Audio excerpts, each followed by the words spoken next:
Taped from New Jersey, it's the SNL Nerds, the show where two comics from New Jersey nerd out about Saturday Night Live. I'm your co-host, John Trumbull. And I'm your co-host, Darren Patterson. How you doing, Darren? Doing all right. Full of the Halloween spirit as we get closer to the All Hallows Eve. Yeah, just 2 weeks away. Yeah, yeah, we got 2 weeks till Halloween, less than 3 weeks till the big-time election dealio. I know, oh my God, my heart can't take it. I know, we're getting into crunch time. I actually voted this week. I went out and voted on Friday, filled out my mail-in ballot, and dropped it off at the municipal ballot box, just about 5 minutes away from my apartment. So, did that. It felt a little anticlimactic. What were you expecting?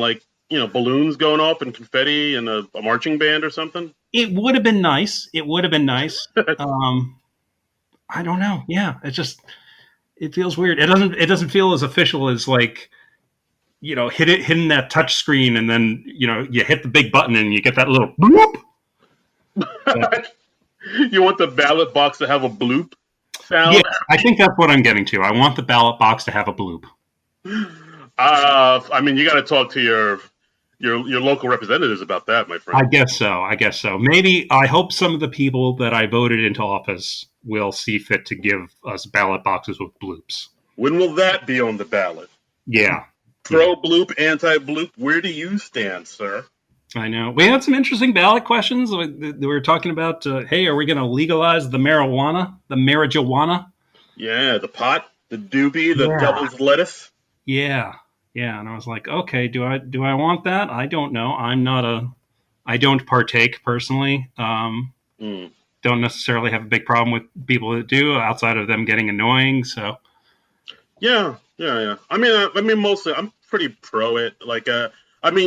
For the most part, just because of the medicinal reasons. Just like a lot of people use it for to help treat them for their illnesses. Yeah. If it helps somebody with their ailments, then I'd say go for it. Yeah, have at it.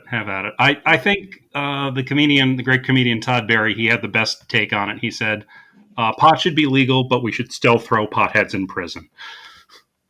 I'm for that. Yeah, it's like, hey, I thought it was legal. Oh, it is legal. Being a pothead is not. And if you weren't a pothead, you could get that. Yes, just 3 cheers for Todd Barry, Eddie in all times. Yeah, I thought that is the best possible take. I like that. I can get behind that. I would sign that into law. That's right. Todd Barry, you have our vote. Yes. Todd Barry, he's one of the greats. One of the best. And you know who also is one of the best? Who's that? Issa Rae, who hosted last night's episode of SNL. She sure did, Darren. She sure did. Issa Rae hosted, Justin Bieber musical guested. It was season 46, episode 3 from October 17th, 2020. Hot damn. We did it, guys. We got to the 3rd episode, SNL. It was, this episode was really something. It was, wasn't it? It was, they did some things. They put on some sketches. They had some make-em-ups and some ha-has and some attempted ha's and some bits where some musical instruments were played and people were singing. Yeah, they really strayed away from the formula this episode. They did. They really broke away from the formula, the 46-year formula. So this one, like we said, had host Issa Rae. For those who aren't familiar with her, she created a web series about 10 years ago called Misadventures of an Awkward Black Girl. Uh-huh. And that kind of it didn't go viral, but it had a strong following. And from that, she was able to work with Larry Wilmore on her show Insecure, which is on HBO. And then she kind of blew up a little bit. She's like a writer, producer, creator, and actress. And she even mentions, in the monologue, that she was originally supposed to do the show back in March, back when she had 2 movies come out this year. Mm-hmm. One was the Lovebirds, which was a rom-com with Kumail Nanjiani. And she also had a romantic drama called The Photograph, with Lakeith Stanfield, which I remember because that was the last movie I saw in the theater before the world ended. Wow. Okay. I think I've maybe heard her name in passing, but she has largely passed under my radar. But you were a fan of hers coming in. I am. Like, the wife and I really dug her web series, Awkward Black Girl. I watch Insecure all the time. It's a really good show. So, like, I've seen her in interviews and know she can be really funny. So I was kind of coming in with high expectations. I was like, oh, she may really be good in this. You were And looking forward to it. I was, and for the most part, maybe I shouldn't give away what I think. Okay, well, I think you kind of did, but before we get into Issa Rae's specific contributions, we should cover the cold open, which, as you might expect, in an election year, less than 3 weeks away from an election, we did the dueling town halls because we had. Okay, we normally in a normal year we would have had a second presidential debate this week, but we didn't have that. They couldn't come to terms on this, so Biden said, "Okay, I'm going to do a town hall thing on ABC." And then, like less than a week before, NBC announced we're doing a town hall with Trump, and it's going to be scheduled opposite the Joe Biden town hall. And it's just insane, right?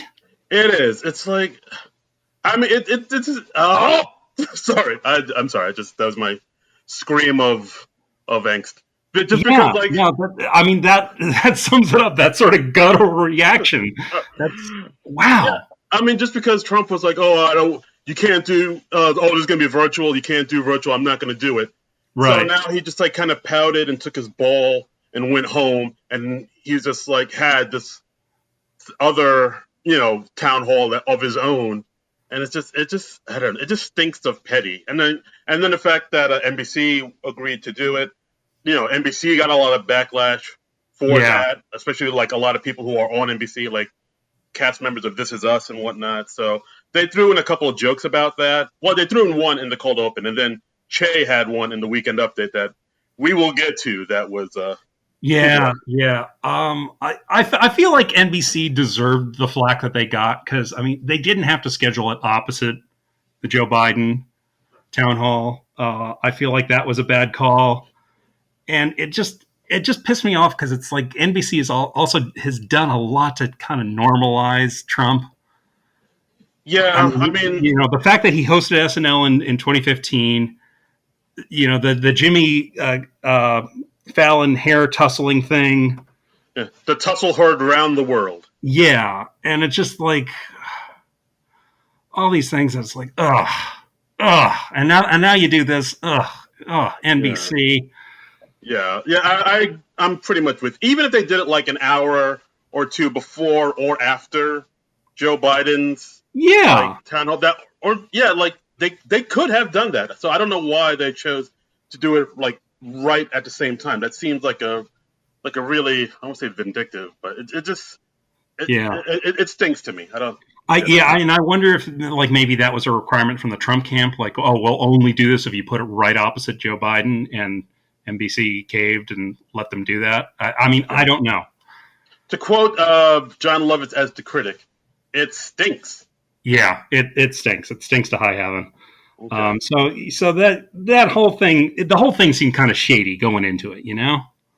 Absolutely. And then we got this cold open from it, which I'm just gonna say it off top. This cold open was a bit of a slog to get through for me. Yeah, it was another 12-minute thing where they're trying to recount everything that happened in the town hall, like almost beat for beat for both of them. I mean, the premise was like, we're going to present this how most Americans watch it, flipping back and forth on TV. Um, I just watched the Biden thing straight through, and because I knew I'd see whatever highlights or lowlights from the Trump thing on the news after, or read about it on Twitter, which is exactly what happened. So I wasn't flipping back and forth like a lot of people were, I think. But did you watch these? How did you watch them? I did not watch it. I didn't watch either one. I was actually hanging out with some friends in a park, just talking and like catching up with some buddies of mine. Oh, look at you being like social and stuff. It's better. Hey, man, it's just I'm very popular. What can I say? The people love me. Yeah, yeah. No, I think you made the right call. You made the right call. So we had of course Jim Carrey playing Joe Biden, Alec Baldwin playing Donald Trump, Mikey Day as George Stephanopoulos, who was talking to Joe Biden, and Kate McKinnon as they called it, surprise badass Savannah Guthrie talking to Right. Trump. Yeah, and like you said, it was basically them going back and forth in between the two town halls.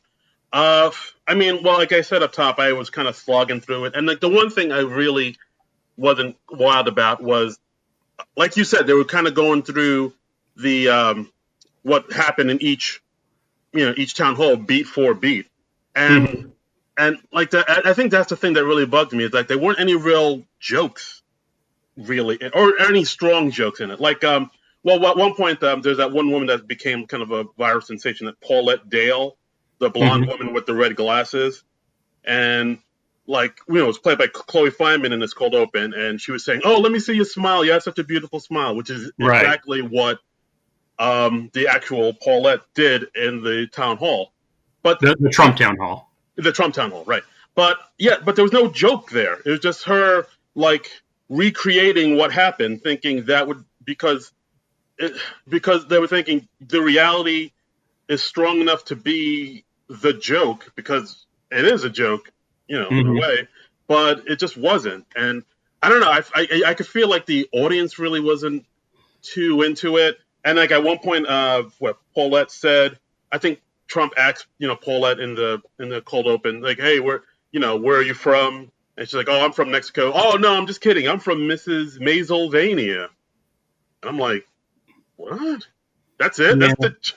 I don't know. There was a lot of weak jokes in this I in the mean, cold open, I the thought. the Trump side of it was about what I expected because they were making jokes about how Savannah Guthrie like asked him some hardball questions, from what I saw was the truth. But the Biden side, it really kind of pissed me off because they were presenting the same tired old thing of Biden being out of it. And I watched his entire town hall. That was not what happened at all, man. He was cogent throughout. He was answering questions thoroughly. It was dry almost. I mean, Biden was not acting erratically at all, and I really felt it was irresponsible of them to present it that way. I mean, it really Hmm. kind of pissed me off. Yeah, fair enough. I mean, I guess they thought because it seems so dry and so like what politics used to be, Hmm. it's not entertaining anymore. So they had to like maybe paint it in this kind of weird lens of him being, the doddering old man, which I guess is the route that Jim Carrey is taking with this this Joe Biden impression. Yeah, I don't Or know. the writers, maybe it's the I've never writers too. I've never really gotten behind the narrative of, oh, Biden is losing his faculties and all of that. So I just could not get behind where they were coming from because I was like, no, this was not what happened, and I really, it really bugged me, man. Okay, no, fair enough. I mean, we're very close to, election day and all this being over. So like to have Hmm. something like this where it paints him in this not great light and making fun of him, like I don't know if we need to be doing this at this late in the game. But I mean, at the same time, I guess they figured, well, most people have already decided who they're going to vote for, so we can maybe take liberties and Yeah, mock him or something like that. this is true. This is true. I don't know. I'm not really feeling the Jim Carrey Joe Biden personally. I don't Uh, feel like he has a good take on him. yeah, I would agree. Like I mean, I like Jim Carrey. I think he's a great, sketch performer, one of the greats. But like this, yeah, this Joe Biden, I don't know. I mean, this is the third time he's doing it, and he's just kind of, I think he's still figuring it out, Yeah, which is weird because like this is the third show he's doing it. You should have it figured out by now. But if you're yeah. still, It felt like he was like workshopping it on national television. yeah, Which exactly. This ain't practice. I mean, I was like, okay, why are you doing the sunglasses on Joe Biden? Is him wearing sunglasses a thing? Like kind of like what I said last week with Kamala Harris saying Joe Biden's name is Joe Biden. as one word. I was like, is that a thing? Is that a thing that she does? I've never noticed that. I think maybe it's like a thing she did once, and like they just thought that was good enough to make Yeah, it like a character trait. But I don't yeah, know. like I don't know. Like I didn't. I don't know. I just thought this was really lacking in jokes. It seems, they do this thing that like I'm sure we talked about it before, where because it's a cold open, I guess they feel like it has to be, 12 minutes long or 13 Yeah, minutes long, but the jokes aren't there to fill up that 12 minutes or 13 minutes. I'm like, dude, just make this shorter. If you don't have the jokes because like so many of the jokes just kind of fell flat or just kind of were like right. whatever. And it's like, dude, if you don't have the jokes, just cut the fat, make it shorter, make it like 7, 8 minutes, and Yeah, leave it at yeah. that. 7, 8 minutes would be plenty. And like, why did you feel the need to work in Maya as Kamala Harris? I recognize that she's popular, but she had nothing to do with the town halls this week. So you could have skipped her. You could have left her out of the sketch, and it would have I, been fine. I think just because like they have her, for the few weeks, Yeah, and like they think, I think it's because like they know people like her Kamala, so it's just like, oh, maybe we'll just put her in and it'll go viral, or it'll make the news on the blogospheres and whatnot. But it's just yeah, like, but yeah, it felt like she was shoehorned in just to point out the woman who was behind Trump in the actual town hall, who was like kind of shaking her head and doing yeah. Nodding excessively and stuff, and yeah, yeah, but and even and, that and didn't really Baldwin go. actually broke a little bit at that moment. A little bit, yeah. But Yeah, like even that kind of really didn't go anywhere. yeah. It It was was weird. like, I liked towards the end where they had Joe Biden like putting on the Mister Rogers sweater and stuff because some Republicans were trying to go at him like comparing him to Mister Rogers as if that's an insult. Um, yeah, dude, we should all try to be like Mr. Rogers. If you think being Mr. Rogers is an, I don't want to know yeah, you. I mean that says more about you than the person you're commenting on. I Says mean, you're a garbage person. yeah, 100%, 100%. And I liked how they were exaggerating at the end where they had like Savannah Guthrie and Trump like just facing off like a wrestling match, and she actually hits him with a folding chair. I thought that was cool because I mean you're exaggerating from reality.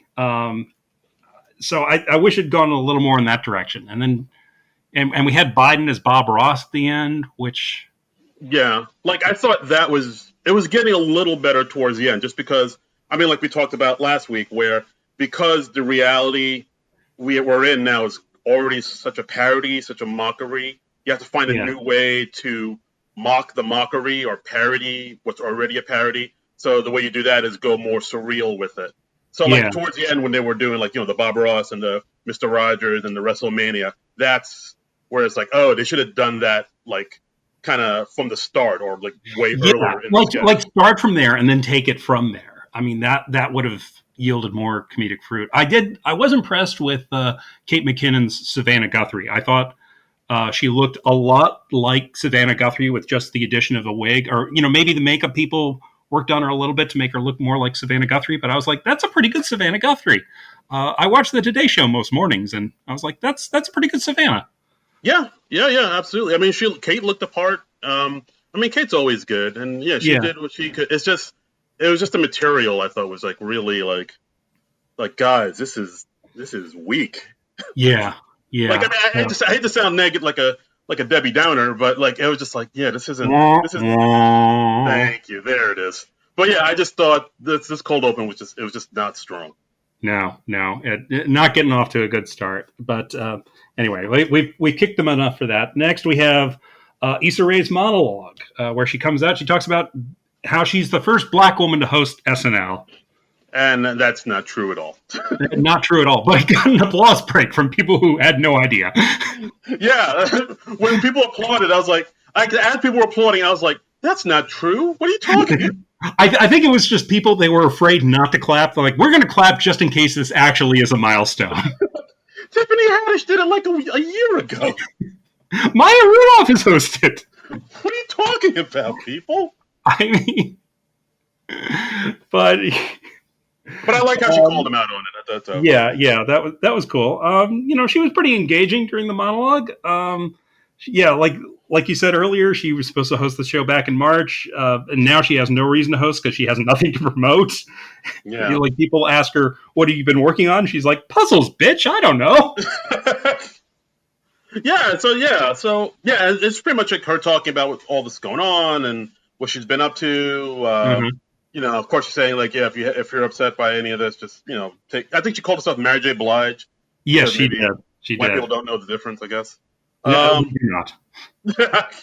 But yeah, I mean, for the most part, I thought it was an okay monologue. I thought. Yeah, it was all right. I liked how she talked about how she apparently like broke big right around the time that Trump was elected, and she said it was rude for me to be peaking right as democracy was collapsing. So she can't really talk about how the fall of 2016 was so good for her. Yeah. Oh, that's a good point. Yeah. Yeah, so that was neat. That was a neat slant to Yeah. have. Yeah. A Absolutely. decent monologue. She seems nice enough. I mean, this was kind of my first exposure to her. I was reacting to her almost cold. So Okay. All right. Well, now you know. now I know.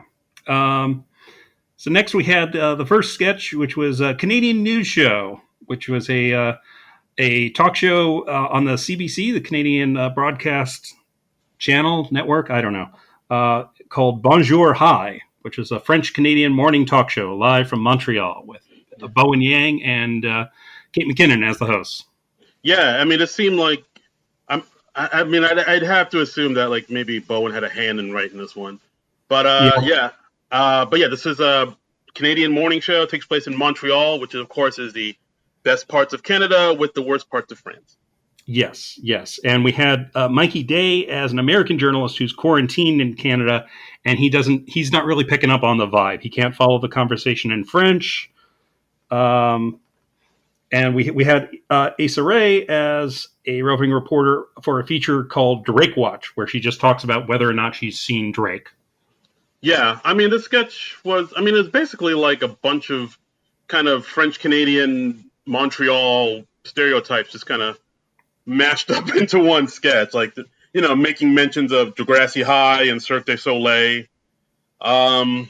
I think I remember even seeing like Bowen just tweeting out like recently saying, "Yeah, the sketch was just basically our excuse for us to talk in crazy French accents." Yeah. Okay. So that's why they did it. I was like, okay, why is this happening? Did somebody like go to Canada during the hiatus or during the summer break? I don't know. I feel like it I is, thought yeah. Bowen and Kate were good. They had a nice chemistry together, but I didn't quite get the point of this, and I certainly don't get why it was the first sketch. Yeah, no, I agree. Like, I thought this sketch was interesting, but I don't know if it was actually funny. Just, I mean, it is Yeah. good to see Bowen and Kate kind of do, their character work as these two French Canadian reporters.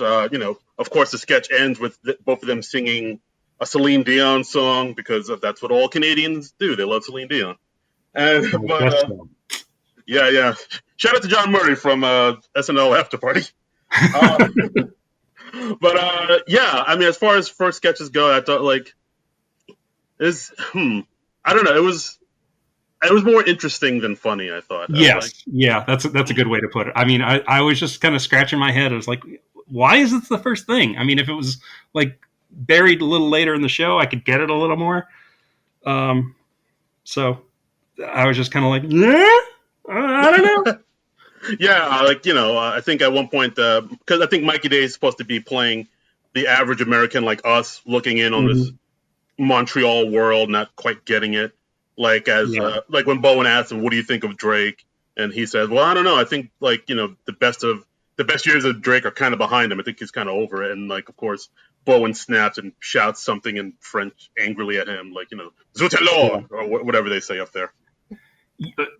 Who knows? I don't know. I know that Quebec French or Montreal French is different from French, so they were getting a Oh, little mileage out of that. But I don't know. Maybe I didn't have the background to get it. right. Like I mean, I've never been to Montreal, so maybe did I go to Montreal? No, I didn't. I was confusing with Toronto. I love how you don't remember if you've been to Montreal or not. Dude, I don't know what I do half the time.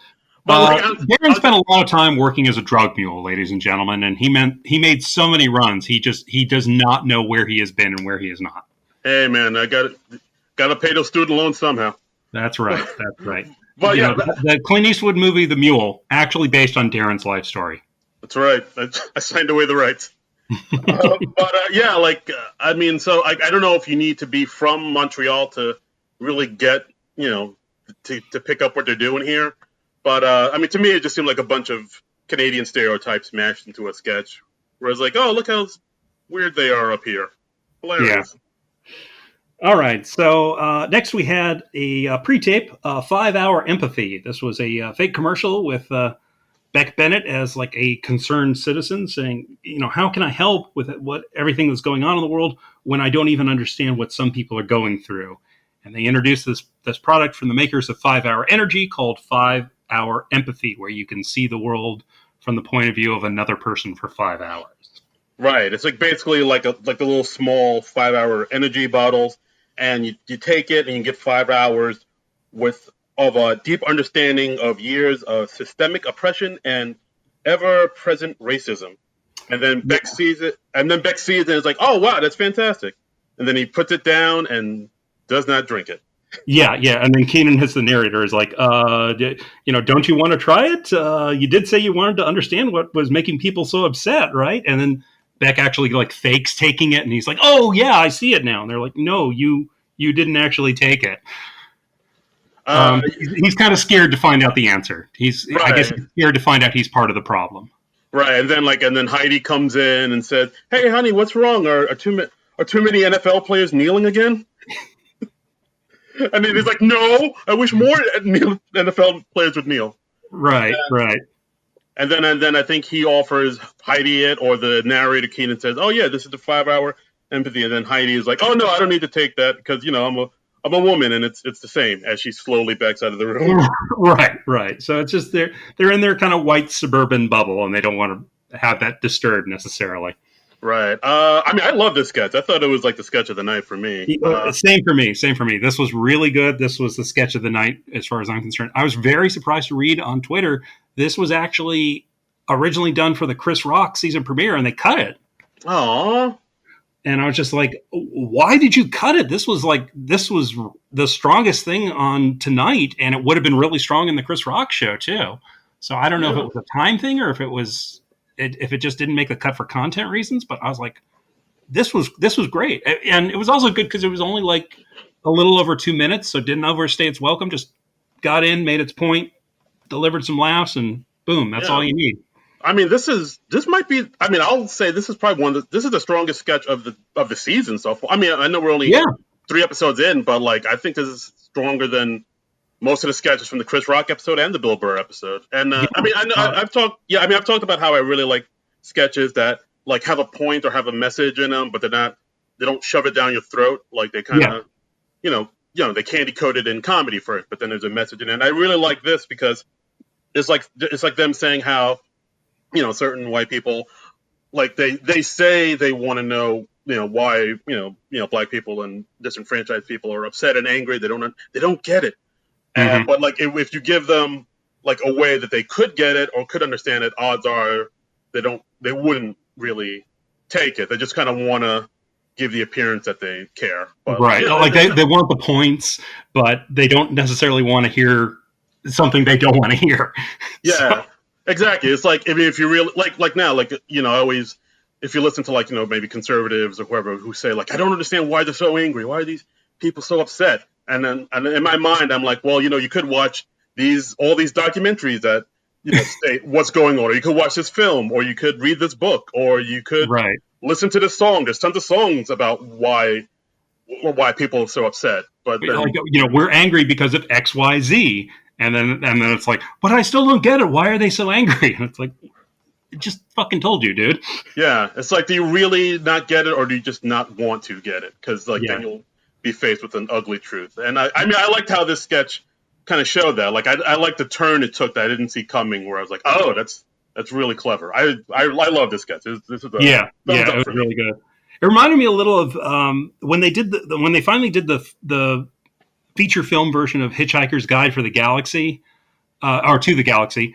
And they had a concept in there. They had a weapon called the point of view gun, where you would aim the gun at somebody, and then if you hit them with the gun, they would suddenly see the world from your point of view for like a few minutes or a few seconds. Oh And it wow. just, yeah, yeah. And it's such a great concept. That was like a concept that Douglas Adams, I think, contributed to the movie. And I was like, oh yeah, that would be a really neat thing to have. That would be a beautiful thing to have. Wow, I don't remember that. Like I mean, I'm a huge fan of the book, but I don't. I mean, I saw the movie. I thought it was okay, but I don't remember that part of the Yeah. thing in it. I mean, the movie has its problems. They did some things brilliantly, and they did some other things not so brilliantly. But I really like the concept of that, and it played into the climax, as I recall. I should watch that movie again. Yeah, wow. Me too. Wow, guys, Hitchhiker's Guide to the Galaxy. Go watch it. Go check it out. It's got Martin Freeman. I mean, how bad can it be? Yeah, come on. He's America's sweetheart Exactly. from the UK. Yes. Next, we had First Date X's with Issa Rae and Chris Redd as a couple on a first date. And they keep running into Issa's exes coming by in the outdoor restaurant that they're at. Yeah, and that's I don't know. There wasn't much to this sketch. Like basically, one of Issa Rae's exes, played by Keenan, who looks like a homeless, disheveled man. Mm-hmm. Then another one played by Pete Davidson, who the guy goes by Karate Man, who's just a guy. Karate Man, yes. He just wears like a karate gi with Mm-hmm. a trench coat over it. Right. Then, And a headband. and a headband, of course. You can't forget that. Yeah. You know, Cobra Kai. And then Bone Yang comes out as like a robot man, like one of those guys in Times Square, just painted all in silver.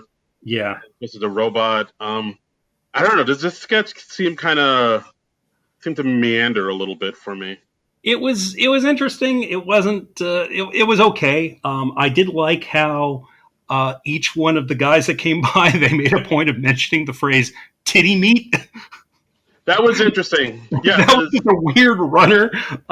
Keenan comes by and he was talking to Issa and saying like, "Oh, you're looking good. Titty meat's popping out." And then that, Pete Davidson comes by, also mentions the titty meat. And then when Bowen comes by, he's like, "I'd recognize that titty meat anywhere." that was interesting because like I want to find out who wrote this sketch because I remember hearing that phrase like years ago in a Patrice O'Neill special back in like 2011. Yeah, if you watch like Elephant in the Room, he does say that exact same phrase. So I'm like, oh, whoever wrote the sketch, maybe they're a big Patrice O'Neill fan. Oh, I'd forgotten that because I'm pretty sure I've seen that special. But yeah, so titty meat kind of hit me out of the blue. It's just funny, yeah. I was just like, okay, we just heard titty meat popping out on NBC. Welcome to 2020. I'm amused that they got that on.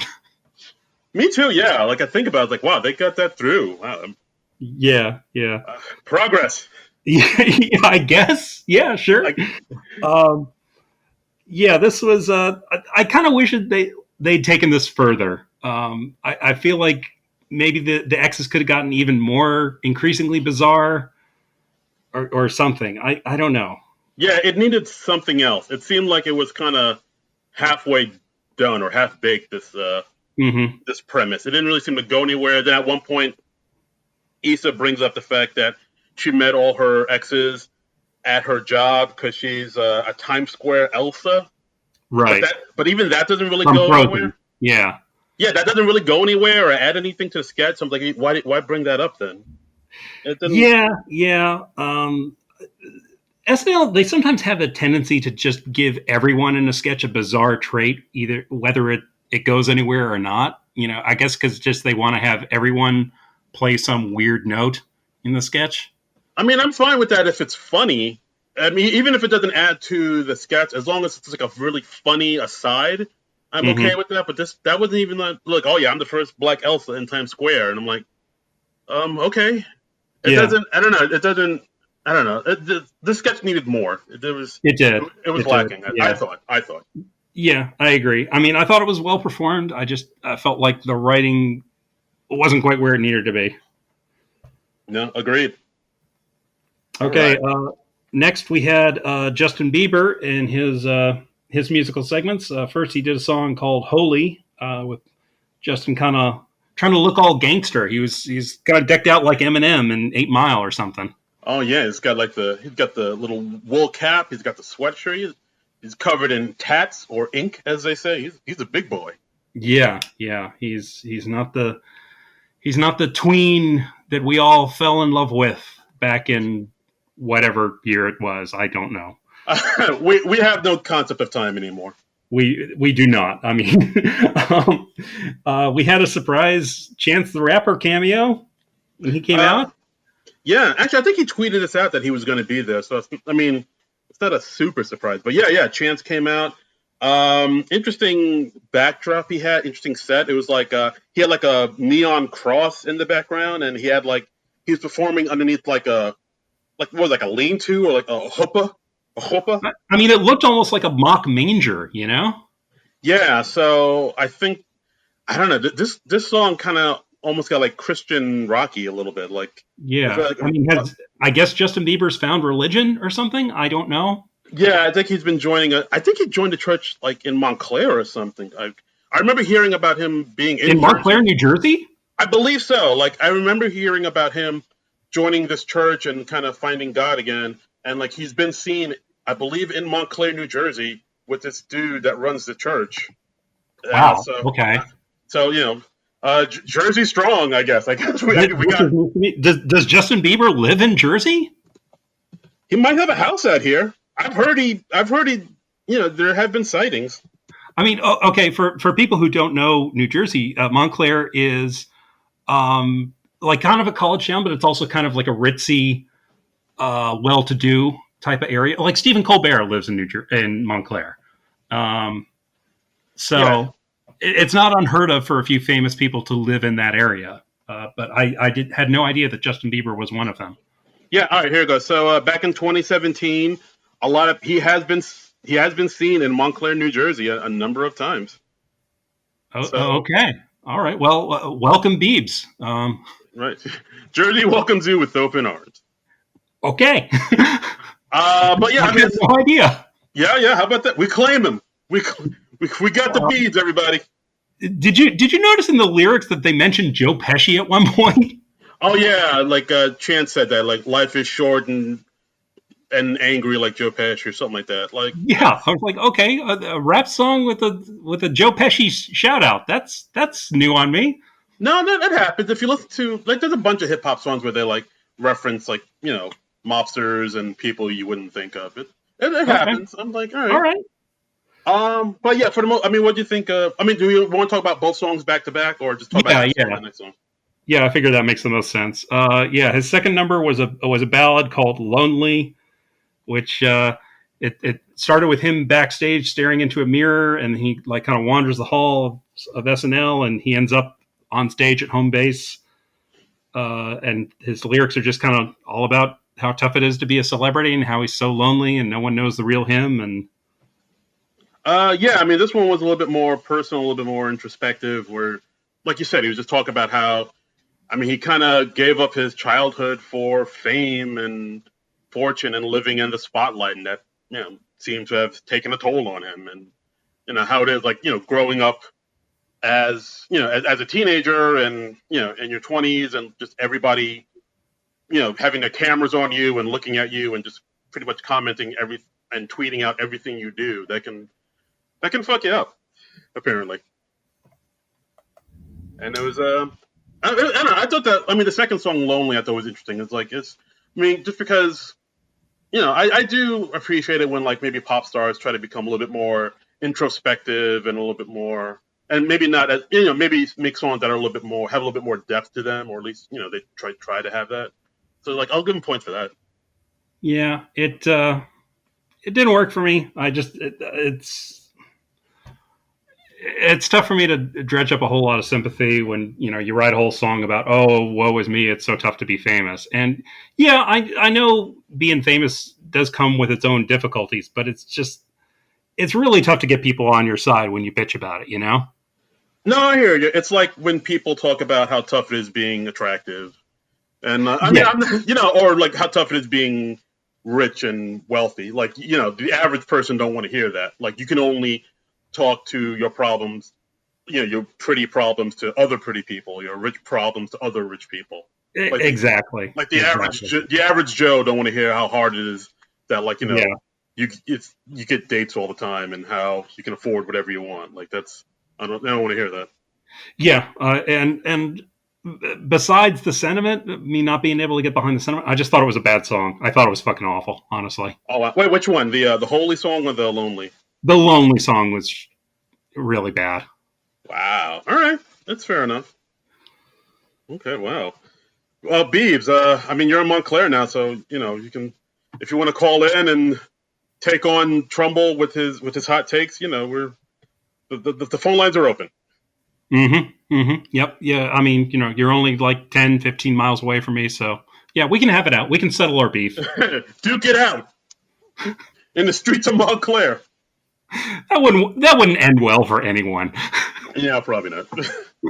Yeah. So those are that's Justin Bieber. I thought they were okay. For the most part, they're all right. Yeah, look, I recognize I'm not the target for the Justin Biebs, but what you gonna do? Fair enough.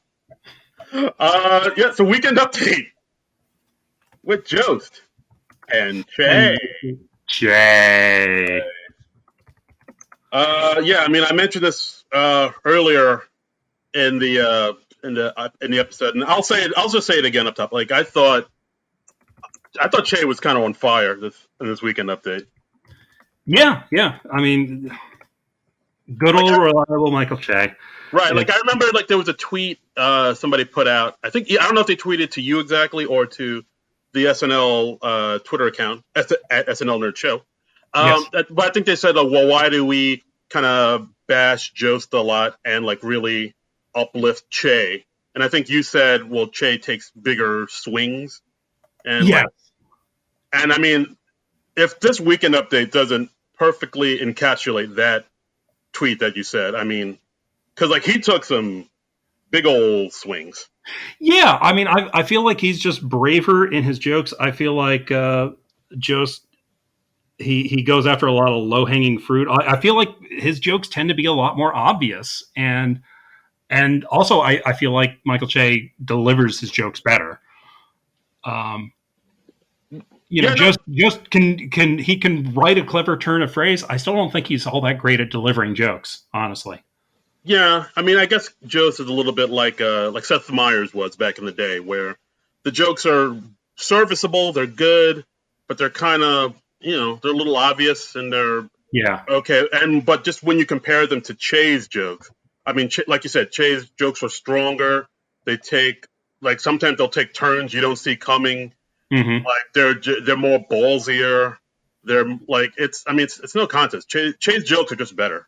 yeah. Period. He's just stronger all around. Yeah, I mean, Jay, he said, NBC held a town hall with Trump because what can I say? We have a type. And then they put up a picture of Bill Cosby, Matt Lauer, and Donald Trump. And it's just, wow. Dude, the audience was like, oh. Yeah. And then like Che said something to them because I guess up to this point where I kind of noticed it where like the audience really wasn't giving that much throughout the entire show. Like the sketches before this, the audience wasn't too crazy about. And so when Hmm. Che said that joke, he said back at them, "I'm starting to think you guys don't like anything." Yeah. I laughed out loud at that. That was amazing. Yeah. I mean, it's Jay's one of those people that's fun to watch even when his material's not going over great. Yeah, because like he'll call himself out. He'll be like, "All right, well that one sucked. Whatever." Like, Yeah. Yeah. I mean, that's probably the stand-up comedian in him. Yes, I think totally, and I feel like that's probably a big reason why Che's stronger at delivering jokes than Joe's because Joe's his background was as a writer, not as a performer, really. So he's kind of had to learn on the job. Yeah, I mean, he had that other joke later in the weekend update where he's saying police in Ohio said that the homeless man sleeping on a bench was actually a statue, a piece of Mm-hmm. art, which was a relief because they shot it 15 times. Jesus Christ! I But mean, dark, but hey, there's obviously an element of truth in that. yeah, So yeah, yeah. So, I mean, and Joe's had some jokes too, but I mean, like, I don't know. I think Che ran away with it this weekend update. He was just like, Yeah. I mean,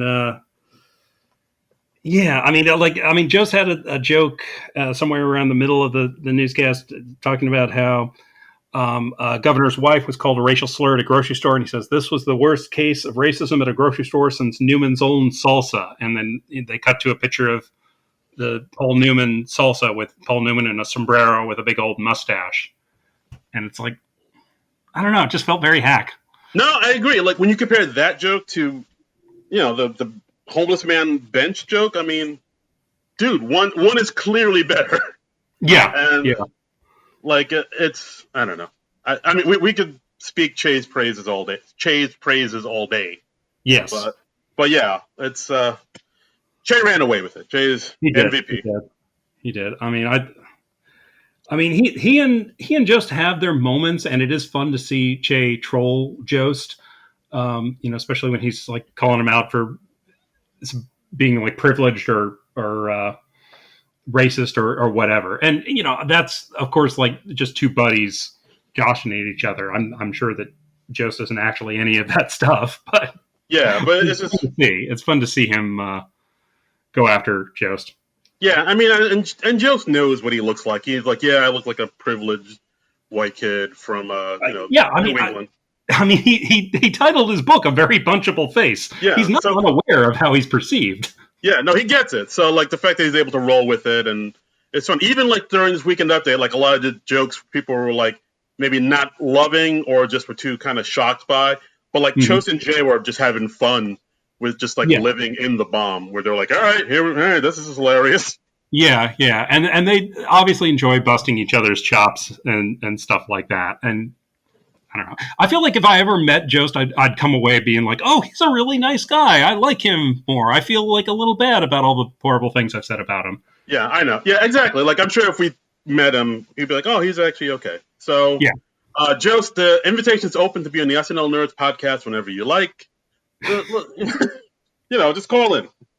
He's like, yeah, I'll get right on that.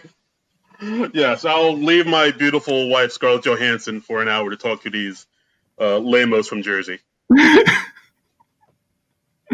Oh God! If that ever happened, that would be so awesome and bizarre all at the same time. Dude, if anybody knows anybody that can make that happen, let's do it. I would flip my lid. Well, I know it's never going to happen until and unless Jost leaves the show. I don't see anybody who's a current member on SNL ever coming on this show. Yeah. Well, c'est la vie. Anyway, but we also had Alex Moffat and Mikey Day making their grand return as Eric and Donald Trump Jr. Yeah, and I really like Alex Moffat as Eric Trump. I really love what he does here. Yeah. We've had they're talking about of course the race and Trump and all these things, and I don't know, like whenever Mikey Day and Alex Moffat get together as Donald Jr. and Eric, I love their back and forth. I love their chemistry, and I also love how when Donald Jr. Mikey Day is talking to Jost, Eric Trump is kind of doing his own thing. Yeah, he's like mirroring Don Jr., which is always fun to see. Yeah, exactly. Like I love because like usually when in sketches, like when somebody is talking, the other person is just kind of not doing anything and just waiting for their turn to pipe in, waiting for them to say their lines. Right, because you don't want to pull focus. Exactly.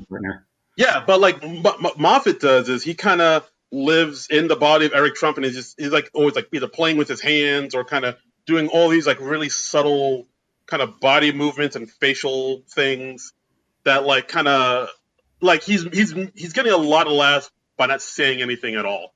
And I really enjoy that. I mean, I just like the little touches. I like, Eric wearing a Paw Patrol mask. I liked him like putting hand sanitizer on his tongue and being like, Dad said it was fine. I'm really going to miss these two when the Trump administration goes away. I think the only thing I'm going to miss about the Trump administration is seeing these two on Weekend Update. Fair enough. Absolutely. And we also get another Trump. We get Tiffany Trump, played by Chloe Fineman. Yeah, who's she's still celebrating her birthday, and they joke about how Tiffany and Eric have never actually met. Yeah.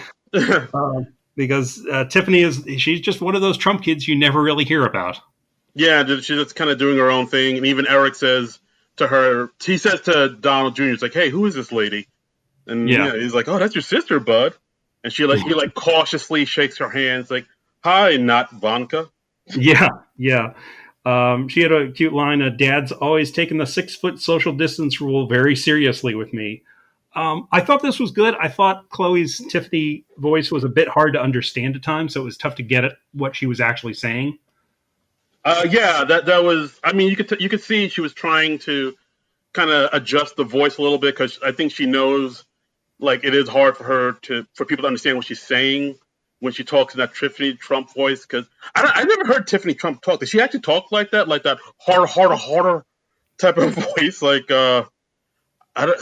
But yeah. I honestly don't know. I have no idea. She's not someone I've ever seen a lot of news coverage on, and I've certainly haven't sought out news coverage on her, so I don't really know how she sounds. Yeah, it's like her and Ivanka's husband Jared. Like no one's actually ever heard them talk, so no one knows what their voice sounds like. So I think I've heard Jared talk at times. Yeah, you don't hear from him as much as Ivanka, but yeah. But I mean, either way, I thought Chloe did a great job. Like the energy or the chemistry was like a little shifted, like not since she came on and it was like the 3 of them instead of the 2 of them. But I think it still worked overall. Yeah, no, it was good. It was solid throughout. That was probably the strongest segment in Weekend Update, I thought. Right. We also had a little brief thing called 80 in America, where 80 Bryant talks to voters in the Heartland. And, yeah. I mean, we're getting this segment because I think we posted it on our Facebook and Instagram and Twitter. Well, we don't have an Instagram. What am I saying? Our Twitter. But 80 is not in New York. She's off in Portland filming the season 3 of Shrill. So for a while, I thought, we're just not going to get 80 for the next few shows. And they found a way to get 80 into today's episode. Yeah, and it was just really her standing in a field saying she hasn't really found any undecided voters in the Heartland. Yeah, she's saying things are not good. She doesn't know where she is. She hasn't spoken to anyone. She's sorry. And that's it. It was like less than a minute. Yeah, and it really just felt like, this is a way to get 80 into the show. Yeah, it really didn't kind of go anywhere. It was just like, it's less than a minute. It's short enough before you get sick of it. So I was like, okay, it's nice to see her. Yeah. And lastly, we had Heidi Gardner as Carla, the famous 80s cocaine wife, commenting on all the New York City clubs being closed because of coronavirus. Right. I mean, well, that's the premise, but then it's just basically Heidi Gardner's chance to showcase a character, which is like basically the stereotypical 70s, 80s, disco wife that you see in all the movies where, they're addicted to cocaine and stuff. It's a very specific character. Yeah. I felt like Heidi had just rented Scarface or maybe Carlito's Way, something like that. Right. Or maybe like Jennifer Lawrence's character in American Hustle or something like that. But yeah, maybe, one of those. It's in that wheelhouse. Right. I mean, I liked it just because I'm a big fan of Heidi and I like to see her do her character work. I think she's like a really strong character performer. I love her commitment. I mean, I'll admit it was just kind of meandering a little bit, but I just still found it kind of fascinating. Like, how people were losing their jobs, like a dice blower or a homewrecker or a plaintiff. Yes. Yeah, I did like that listing of jobs. And she's very surprised that there's going to be no after party after the show because of the coronavirus. And she's all coked up. She a couple times she's like, I've got to powder my nose. And she takes out a little compact and then she's snorting from the compact. So. Right, exactly. And, then I think Che is like, hey, I think you should leave. You're out of control. And she's like, no, I'm still the same girl you met three moments ago at the Weekend Update desk, Michael. Please, let me give you a son, Michael. Let me give you a son. I don't know. Like I enjoyed it. I found it kind of interesting. I again, just because I like her character work. Mm-hmm. Yeah, it was all right. I wasn't wild about it, but it was fine. Okay. And yeah, then that's the weekend update. I mean, overall, I thought this weekend update was pretty strong, but mainly because of Michael Che's jokes, which of course we went on and on and on about. Mm-hmm, mm-hmm. Next, we had Your Voice Chicago, which was a talk show where they're just talking about politics, and Issa Rae's character just says that she's decided she's just going to vote for everybody black. Right. So it's basically like one of those Sunday morning African American black shows. I should say just either African American or black. I don't know why I said both. You're covering your bases. Yes. But yeah, and it's also, I mean, basically the sketch is kind of, I guess, like started over Issa Rae's little viral moment she had back in 2017. Like for those that don't know, like when she attended the Emmys back in 3 years ago, I think one of the reporters asked, like, "Hey, who are you rooting for? Who are you hoping wins an Emmy tonight?" And she just said, kind of off the cuff, "Oh, I'm rooting for everybody black."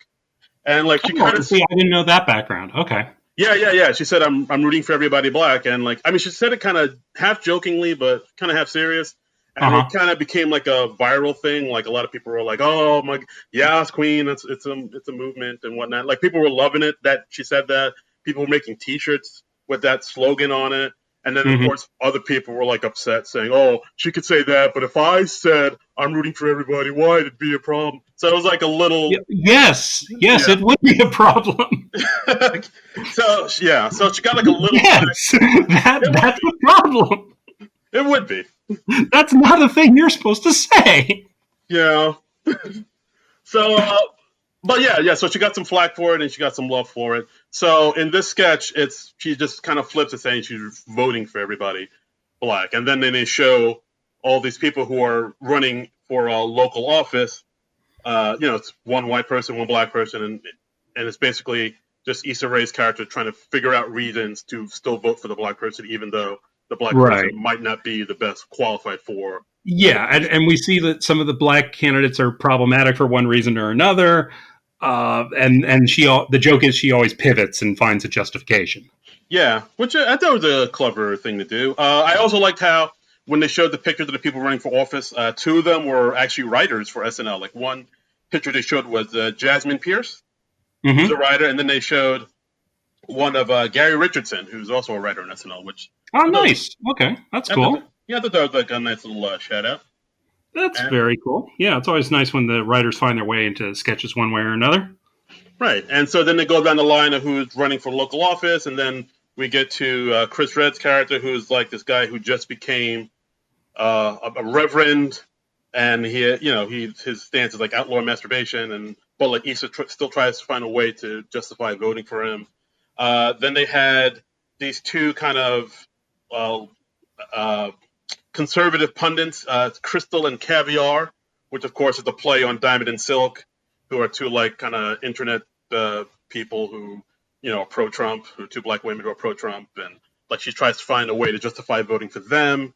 And then the capper at the sketch is at the end, where Keenan, who's the host of the show, is saying, "Well, join us next week when we talk about the people running for president, Donald Trump, Joe Biden, and Kanye West." And then Issa says, "Kanye, F him."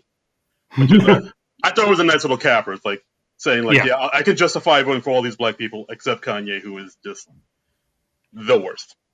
Didn't he, like, I know he announced he was running, but then didn't he like drop out like just right after that? Dude, I don't know. I don't know what he's doing anymore. Like, he's like, I think he just put out like a video saying write him in, and God, he's such a disappointment. I just said it because I used to be a huge Kanye fan.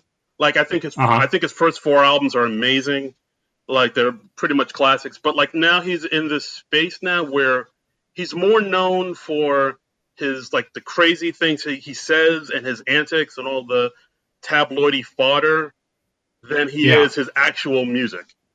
And it's like he's in a space where like when you hear Kanye West, you're like, oh yeah, that's the crazy dude that's like MAGA and says all these insane things. Oh, and he's also a musician. And every once in a while, he does some music. Yeah, and that sucks because he's a really good musician. He makes amazing beats and albums, but it's just insanity just overshadows that, and he doesn't seem to want to control it. So he's just like, dude, what are you doing? Yeah. So that's my little Kanye rant. Like, I used to be a fan, Okay. but now I can't justify what he says and does. Yeah. Okay. Okay. Uh, Okay. I sort I of mean, what's this this? was all right overall. Yeah, like I mean, I could tell like the audience wasn't too great in it, but I thought the sketch was okay. I think it might have deserved a little more than the audience gave it. I think, I mean, as far as live sketches go, I thought this was pretty good, but I don't know. Yeah, I thought this was good. As far as the live sketches go, I thought this was maybe the best out of all the live sketches, pre-tapes withstanding. Mm-hmm. Mm-hmm. And speaking of pre-tapes, next we had another pre-tape called Dancer, Ooh. which was Kyle Mooney backstage having an awkward interaction with Issa, and it soon emerges that he wants to be a background dancer for Justin Bieber. Yeah, that's where the sketch starts, and then it just kind of takes a lot of left turns. Like, and this gets kind of all over the place.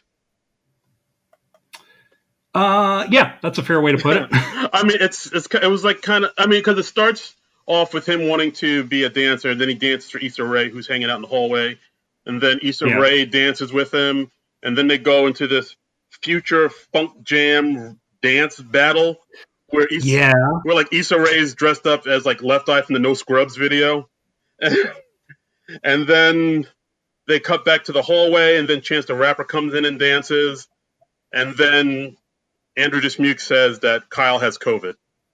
Like, yeah, really random out of nowhere ending where Kyle tests positive for COVID, and yeah, Andrew is like, you have to leave the building immediately. Yeah, I mean, this was obviously a Kyle Mooney joint, like, and Yeah. I mean, you know where I feel about him, but like, I don't know. I thought even for him, this was just kind of all over the place. It was like written by. It felt like it was written by like a 10-year-old kid in a way, where it's like, and then Kyle Mooney dances, and then Issa Rae dances, and then they dance together, and then Chance the Rapper comes in and he dances, and then Kyle has COVID. It was like, maybe they had a page from like 5 different sketches, and then they just grabbed a random page from each sketch, and then they mashed them all together. Yeah, right. And that was this segment. This sketch is like a Frankenstein's monster. It's just like a bunch of pieces of stuff just sewn together. Yeah, it was more weird than funny, which is, I feel like a lot of times that's what Kyle Mooney is going for. Yeah, like, so. I mean, there's even one point in the sketch where he actually looks into the camera after he got the diagnosis that he has COVID, and he's like, "Yeah, my life is pretty random." I was like, "Yeah, this sketch proves it." And so are the sketches you produce for the show. Oh, shout out to Kyle Mooney. You met him. We can. No, he's, again, very nice guy. I mean, very, very nice personal in the brief time I met him. But I just don't pick up on what his humor is. Like, I don't know. Yeah. And it's, and it's okay that not every sketch is for us specifically. Right. I mean, one of the things I like about SNL though is that it tries lots of different types of humor. So right. There's certainly room for this type, and when they do something that works, I love it. I just wish they had a higher batting average, right. Yeah, I mean, Kyle, it's not you, it's us. Yeah. Yes. But it's partly you too. Oh, wow. Again, Kyle Mooney, call into the podcast. You're always welcome. Next, we had a Jack Flat's commercial. This was a restaurant chain talking about how, they're sad they can't be there for their loyal customers in the age of COVID. And then the commercial broadcast is hijacked by this militia who's just demanding that Jack Flat's comes back. Yeah, pretty much. I mean, it seems like Jack Flat's is kind of like a Johnny Rockets type of restaurant. They point out the fact that, it's one of those restaurants where like the waiting staff kind of makes fun of the customers because like that's part of the charm of it. And then, like you said, the video feed of the commercial gets cut off and interrupted by this militia that are like demanding that the restaurant open, and it's just Beck and Kyle and Dismukes actually just screaming into the camera while death metal plays in the background, saying like, we want this store, we want this restaurant to be open again now. I don't like the mess. I can't see the smiles. And Yeah, this was just odd. yeah, I mean, and of course, like the thing they're saying, it's also, well, the thing they said, like, well, if Jack Flash doesn't open, then then their voice gets quiet. It's like their voice gets quiet, and then they say, yeah, if you guys don't open, I'll just kidnap the governor. I don't know what. So it's like them kind of, it's like the sketch is like kind of tackling the whole that kidnap plot where the governor of Michigan almost got kidnapped, kind of. Yeah. But I don't know.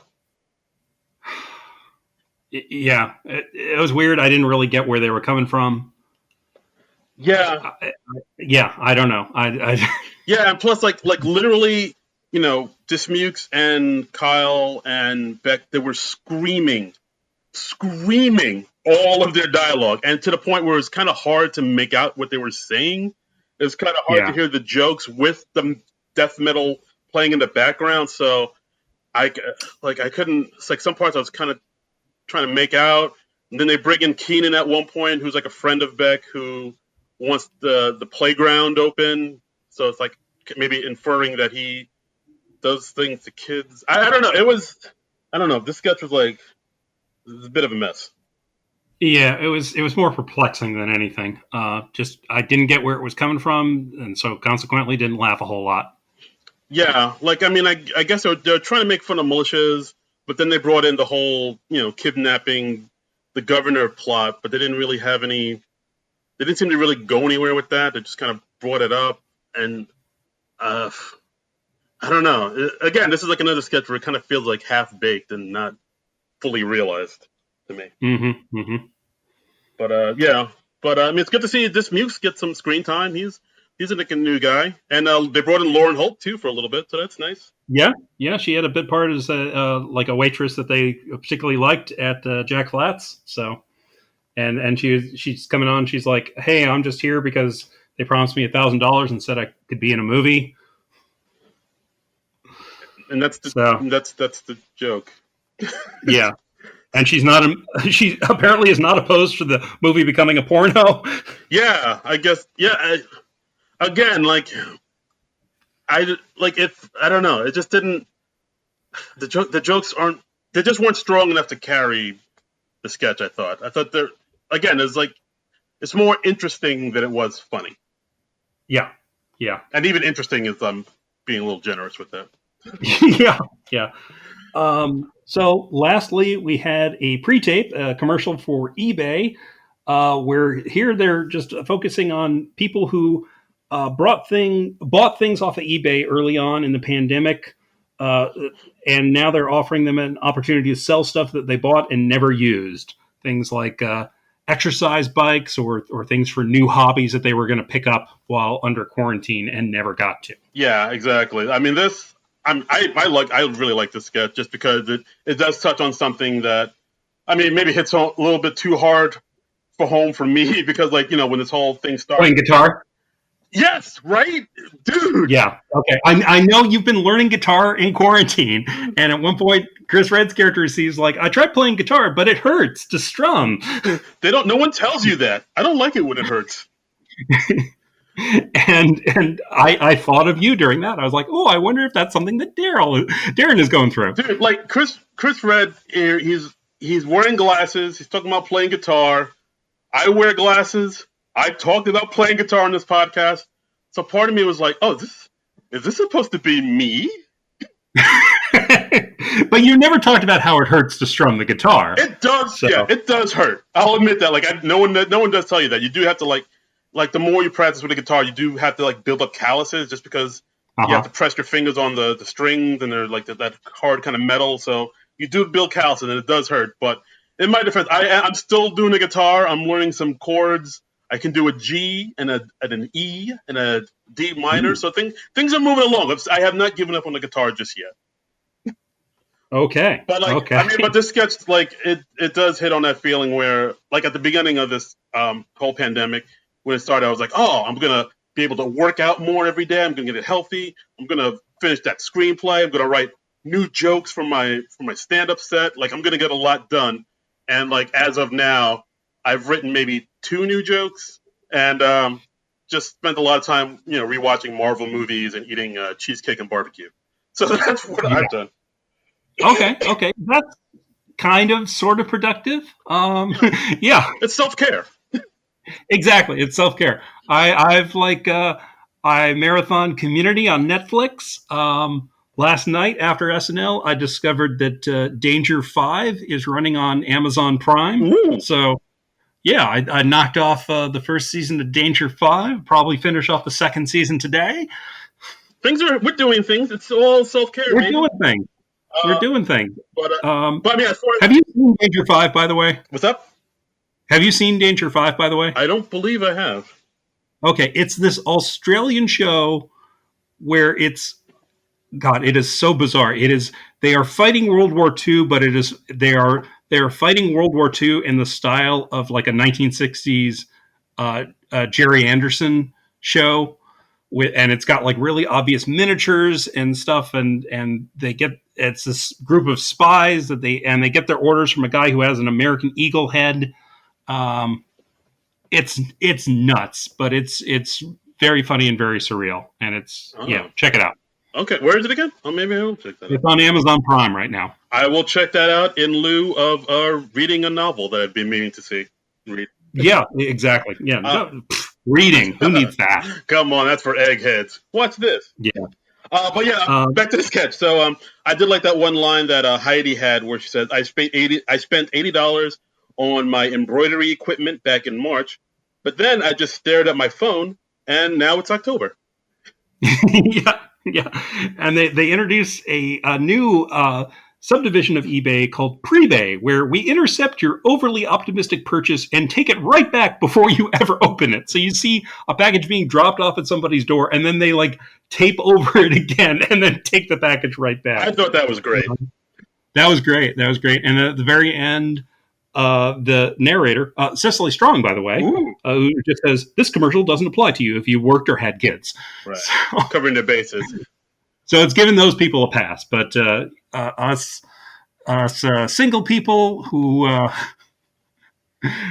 do not have children, it's going at us hard. No excuse. No excuse. But yeah, I mean, I dug this sketch. I thought this was maybe the second best of the night. Like, this and the 5-hour empathy, I thought were the 2 strongest sketches of this episode. Yeah, and it's interesting that the pre-tape stuff generally seems to be a cut above the live sketches these days. Yeah, I have noticed that for a while. Yeah, like they're always. I mean, not always, but 9 times out of 10, they're just way better than whatever live sketches happen. Which, I mean, I don't know why that is. Maybe just because you have more time to like kind of edit it and perfect it and chop it down a bit more. But yeah, I don't know. They can craft it a little bit more. Yeah, but I mean, the humor is always better and more sharper and funnier. But I mean, I don't know. I'm just hoping they change that and maybe make the live sketches just give them a little bit more, because like there were a number of sketches in this episode where I was like, this isn't completely done. Like the cold open, the date sketch, the Jack Flats. I was like, I don't know if this is fully realized just yet. I did like on the last couple things they had Cecily Strong narrating some stuff, because she's shooting. What is she shooting? She's shooting like some other show right now. I believe she's in Vancouver shooting that show for Apple Plus. Okay. I think it's with Keegan-Michael Key, if I'm not mistaken. I think Lauren is producing it too. Okay. But yeah, that's what she's off doing right now.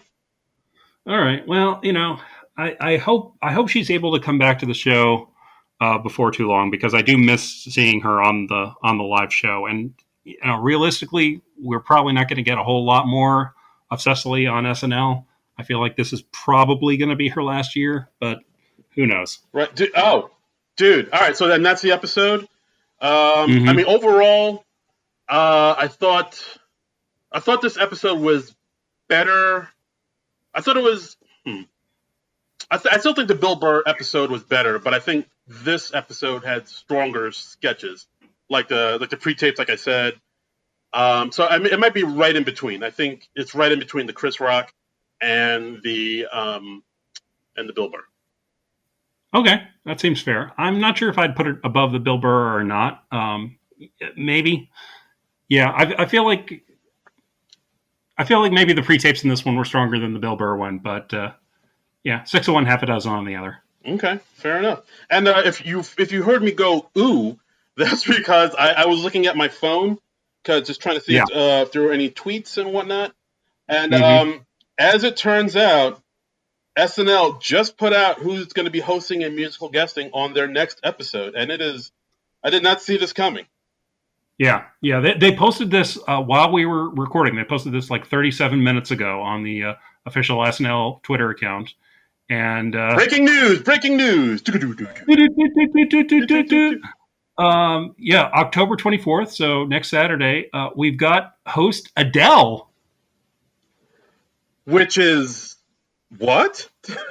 Yeah, yeah. That's one of the go-to moves that SNL does. They have somebody they liked as a musical guest come back and be the host. And the musical guest, her, is it her or HER? I don't know. I think they pronounce it her. I know of her. Okay. Her?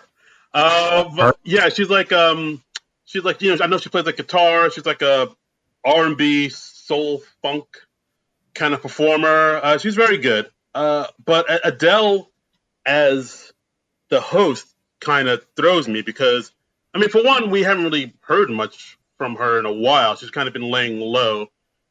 And I think she went through like a big weight loss recently too. So, but no one's seen her in person. I didn't know that. Okay, Yeah, no, interesting. yeah. Like if you look like on the tabloids, you see like she kind of lost like a ton of weight. So people have been saying she looks like Sarah Paulson, the actress Sarah Paulson. I can see some facial resemblance between those two. Sure. Right. And but also like as far as her hosting, like she's like a straight up musician. Like I don't think she's ever done any acting in any movie or TV show, but she seems to have a good sense of humor. So yeah, this should be interesting. Well, they must have liked her when she came by the show before and performed at the show before. And SNL, they've done a few things that obviously showed what Adele super fans they were. So, yeah, that's going to be something to see. This will be something to see. Adele and her. Interesting. Very interesting. Mm-hmm. Very interesting. And yeah, that's our episode, guys. That's all we got to blab on about. I don't know. Did we get any interesting questions or anything from the Twitter sphere this week? I don't believe we did. Oh. Yeah, no, we did not. So if you commented and Darren doesn't think you're worthy, obviously. Whoa, no, I'm just saying we didn't get. Whoa, easy. Don't try to. I am straight up throwing you under the bus, dude. Where's? I thought we were friends, man. Yeah, no, we haven't gotten any tweets about it. People seem to be kind of mixed about this episode. Some people dug it. Some people were like, eh. I mean, it seems like everybody was not crazy about the cold open, which is understandable. But it seems like a mixed reaction over the show overall. Yeah. So yeah. Okay, and so yeah, as always, thanks for listening. You could rate and review and subscribe to the podcast, Stitcher, iTunes, the Apple Tunes, the Google Plays, and the Spotify's, and what have you. Follow us on Twitter at SNL Nerds Show, and yeah. Yeah, and please, if you enjoy the show, tell a friend about it. Tweet about it, retweet it when we post it. We like doing the show, but we really want to grow the audience. And also, if you can take the time to rate and review us on Apple Podcasts or any other podcast app of your choice, we really appreciate that too. We do read every one, and we like that, and that really does help us out. So please rate us 5 stars, give us a nice review. Help spread the word. Absolutely. And and as always, you can follow me on Twitter and Instagram at Darren Credible. That's DARIN Credible. If you're in the Jersey area, the West Orange area, you can see me. I'm doing stand-up again. Hey! Got a show this Wednesday at the Oak Barrel Pub. Outdoor event. It'll be under a tent, masks, social distancing, the whole Megillah. So if you want to see me tell the 2 new jokes I wrote throughout this 9-month of quarantine, come out to Oak Barrel Pub and see me tell my joke 'em ups. Ooh, yeah. That's cool. Yeah, it's fun to see Darren live. He's got a great act, and there'll be a lot of other fun comics on that bill as well, I'm sure. And if you want to follow me on the Twitter and the Instagram, I'm at Trumbull Comic. That's TRUMBULL and the word comic. And as always, you can follow the show page at SNL Nerds Show on Twitter. Absolutely. And join us next week when we have Adele and her. I'm still kind of trying to process this. Like you're still reeling. You're still reeling. I can feel it. I don't know. We'll see what happens. I mean, maybe she's a better. Maybe it'll be like the Halsey thing, where like I never heard of her, and like when I see her perform, it was like a welcome surprise. Or back when before Justin Timberlake was doing acting, and people just knew him as a dude from NSYNC, and he actually was a really good, skilled comedic performer. So who knows? Maybe Adele will surprise me. Either way, I'm looking forward to it, and we'll report on it next week. Okay. Yeah, we'll check it out. All right. So next week, Adele and her, and we will see you then. But until then, nerds out.